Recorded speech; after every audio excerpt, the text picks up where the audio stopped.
मैं सारी हिम्मत इस बच्चे की वालदा से और वालिद से और बहन से ले रहा हूँ। मैं तो अपनी प्रोफेशनल ड्यूटी निभा रहा हूँ। कैसे आपने साईं सरकार से पूछे बगैर कोई भी बात कर दी? भी जो अप्रोच यही होती है कि थका दो, हरा दो, रुस्वा कर दो, कि घुटने टेक दें। जब आप बंदा ही नहीं ढूंढ पाते फिर किसकी गलती है? इस शहर की नौजवान का, उनको आप जंजी कहें, उनको आप जंतर मंतर कहें, उनको आप कुछ भी कहें, रोज़ निकल रहे हैं और भूलने नहीं दे रहे हैं। सबसे पहले तो जबरान साहब आपका बहुत बहुत शुक्रिया। एक और ऐसा केस जिसके बारे में कहा जाता है, मैं खुले अल्फाज में कहती हूँ कि अगर आप ना होते तो आज ये केस यहाँ तक ना पहुँचता, क्योंकि पूरा सिस्टम एक साइड पे हो गया, पुलिस एक साइड पे हो गई। और अगर ये कबर कुशाई और ये तमाम तर मामलात अगर पहुँचे हैं तो वो आपकी वजह से पहुँचे, वरना इन बेचारे शरीफ लोगों में इतनी हिम्मत ना होती। नहीं, मैं सारी हिम्मत इस बच्चे की वालदा से और वालिद से और बहन से ले रहा हूँ। मेरी सारी हिम्मत उनसे, वो मुझसे हिम्मत नहीं ले रहे। मैं इतनी खौलनाक बातें जो अजियत उस नौजवान के साथ हुई है, कंपोजर देखा है आपने वालिदा के साथ में बैठे हुए? क्या उन्होंने कमज़ोरी दिखाई? क्या वो रोई? उसके ऊपर दिल नहीं चाह रहा होगा उनका फुट फुट के रोने का, सुन के कि उनके लख्ते जिगर के साथ क्या हुआ है? मुद्दई जब तक खड़ा होता है जी, केस कायम होता है। मैं तो अपनी प्रोफेशनल ड्यूटी निभा रहा हूँ। जब मैं किसी का वकील हूँ तो मैं उनका रिप्रेजेंटेटिव हूँ। जो उनकी इंस्ट्रक्शंस हैं वो मैंने बयान करनी है और खुल के बयान करनी है, जैसे वो चाहते हैं वैसे वो बयान करनी है।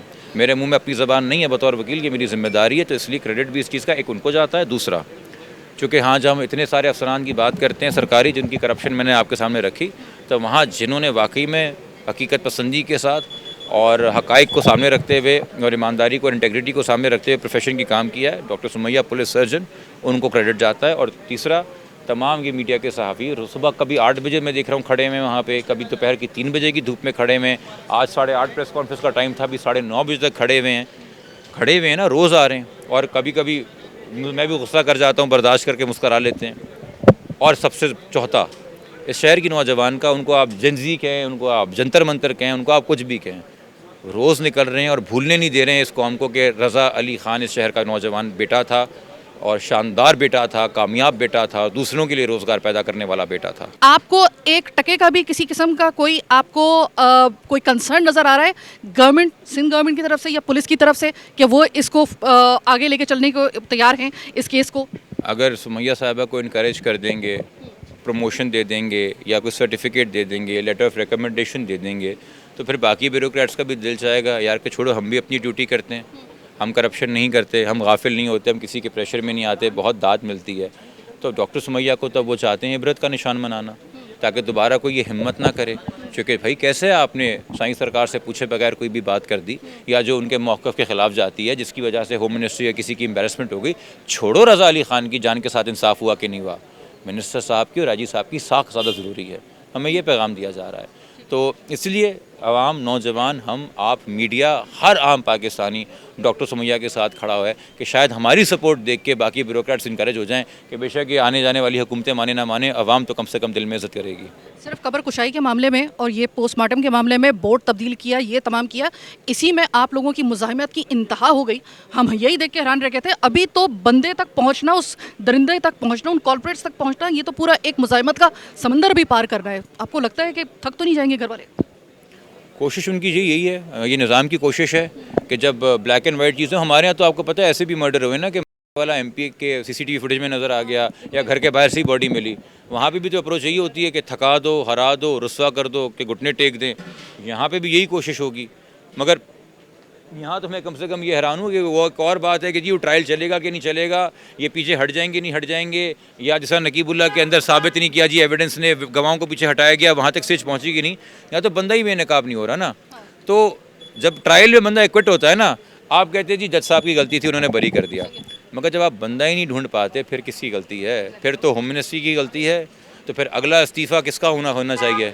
अब जो हम आहिस्ता आहिस्ता बात कर रहे हैं, ये आपका failure with every passing day नज़र आ रहा है। आपने एक बात प्रेस कॉन्फ्रेंस में बोली, और वो ये बोली, और उससे वो बात सुन के यकीन करें रात भर मुझे नींद नहीं आई थी, कि एक sitting police officer highly command का, वो इनके वालिद को और इनके घर वालों को बिठाकर मुसलसल इस कबर कुशाई से पहले ये फोर्स करता रहा कि वो खुदकुशी है, मान लो खुदकुशी है, और आप उसके इस्तग़फ़ार की वो करें कि उसने खुदकुशी की है, उसका वो करें।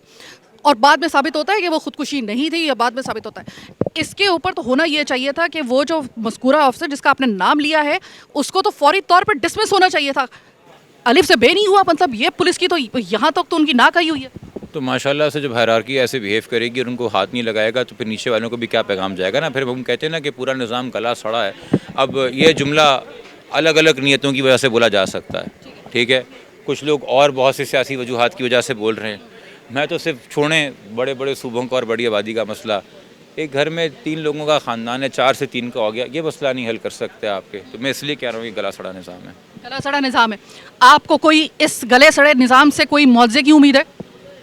मुझे आवाम की हिम्मत से मुआवजे की उम्मीद है और मुझे लगता है कि आवाम, मीडिया, वालदैन और हमारे ऑनेस्ट अफसर विद इन सिस्टम जो अच्छा काम करना जानते हैं, ठीक है, और आखिर में अदलिया, अगर ये मुट्ठी बन जाएं तो बिल्कुल मुकाबला कर सकते हैं इसका।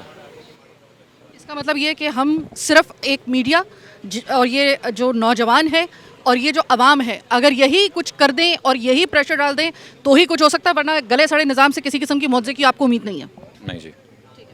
सिक्योरिटी इस वक्त आपकी भी बहुत मैटर करती है, ये बहुत ज़रूरी है क्योंकि आपका नाम उन सरफहरिस्त लोगों में आता है कि जो कि मैं अभी जैसे मैं बता चुकी हूँ।